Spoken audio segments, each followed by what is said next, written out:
Hello বন্ধুরা, welcome to Sutapa's রান্নাঘর। আজ বানাবো কাঁকরোলের একটা রেসিপি। তার জন্য এখানে 5টা কাঁকরোল আমি এইভাবে যে কাটাগুলো থাকে সেগুলোকে ছুলে এইভাবে গোল গোল করে কেটে নিয়েছি। আর 2খানা আলু এইভাবে আমি একটু মোটা মোটা করে কেটে নিয়েছি। আর নিয়েছি 2খানা পেঁয়াজ এইভাবে কুচি করে। এই 3টে জিনিস দিয়ে আজকের রেসিপিটা বানাবো। তাহলে চলো এবার রান্নাঘরে চলে যাওয়া যাক। এখানে আমি কড়াইতে দিয়ে দিয়েছি 3 চামচ তেল। প্রথমে দিয়ে দিলাম হাফ চামচ কালো জিরে আর একটা শুকনো লঙ্কা। খানিকক্ষণ আমি একটু ভেজে নেব।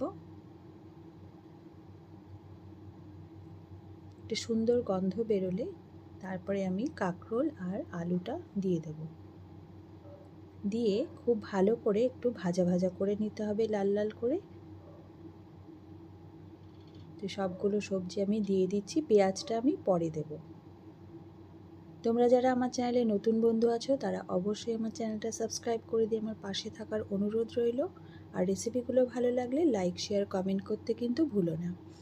আর নতুন বন্ধু হয়ে থাকলে বেল আইকনটা প্রেস করে দিয়ে সাবস্ক্রাইব করে দিও আমার নতুন রেসিপির আপডেট সবার প্রথমে পাওয়ার জন্য। আর পুরনো বন্ধুরা যারা আমার সাথে আছো তাদেরকে অনেক অনেক ভালোবাসা। আমিও আছি তোমাদের সাথে, চিন্তা করো না। তো এখানে আমার একটা বাটা মশলা লাগবে, তার জন্য নিয়েছি 2 চামচ পোস্ত, 2টো শুকনো লঙ্কা আর 1 চামচ জিরে। এটা আমি একটু পেস্ট করে নেব।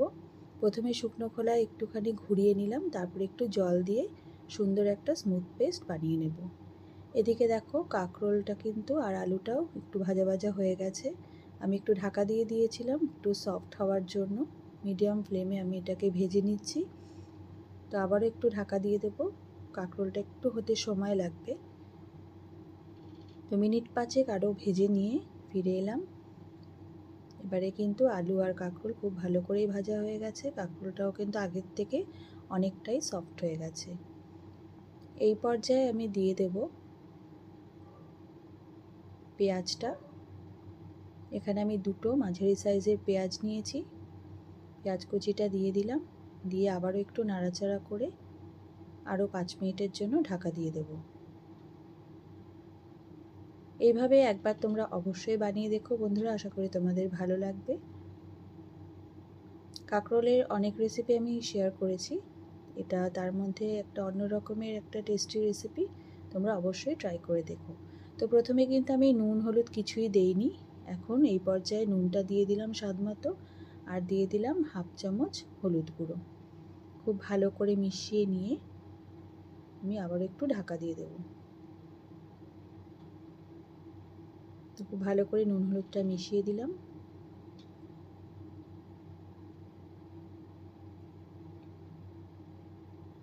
তো দেখো 5 মিনিট আমি ঢাকা দিয়ে দিয়েছিলাম। এবার আমি পোস্ত, জিরে গুঁড়ো আর লঙ্কার পেস্টটা দিয়ে দিলাম। ঝালটা অবশ্যই তোমরা তোমাদের ইচ্ছে মতন দেবে। এবার ভালো করে মিশিয়ে নেব।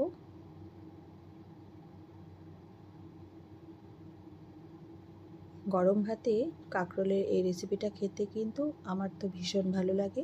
তোমরা ট্রাই করলে আমাকে অবশ্যই কমেন্ট করে জানিও তোমাদের কেমন লেগেছে।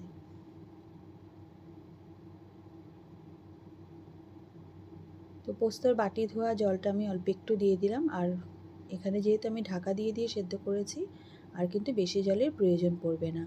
একটু লঙ্কার গুঁড়ো দিয়ে দিলাম সুন্দর একটু রঙের জন্য। কাশ্মীরি লঙ্কার গুঁড়ো আমি দিয়েছি এখানে হাফ চামচ মতো। ভালো করে নাড়াচাড়া করে নিয়ে আবার একটু ঢাকা দিয়ে দিলাম জাস্ট মিনিট 5 জন্য। এবার দিয়ে দিচ্ছি 4-5টা কাঁচা পাকা লঙ্কা। আবার একটু ঢাকা দিয়ে দিলাম। তোমরা ঝালটা অবশ্যই তোমাদের ইচ্ছে মতো দেবে, তবে আমাদের বাড়িতে একটু বেশি ঝাল ঝাল রান্নাই খাওয়া হয়, বিশেষ করে আমি তো প্রচণ্ড ঝাল খাই। ভালো করে একবার মিশিয়ে দিলাম। দেখো কাঁকরোলটা কিন্তু খুব সুন্দর সেদ্ধ হয়ে গেছে।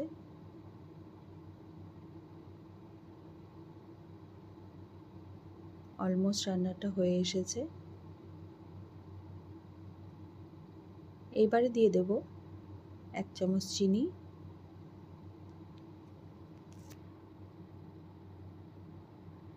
আর দিয়ে দেব একটু ঘি। তো এখানে আমি 1 চামচ মতো ঘি দিয়ে দিলাম।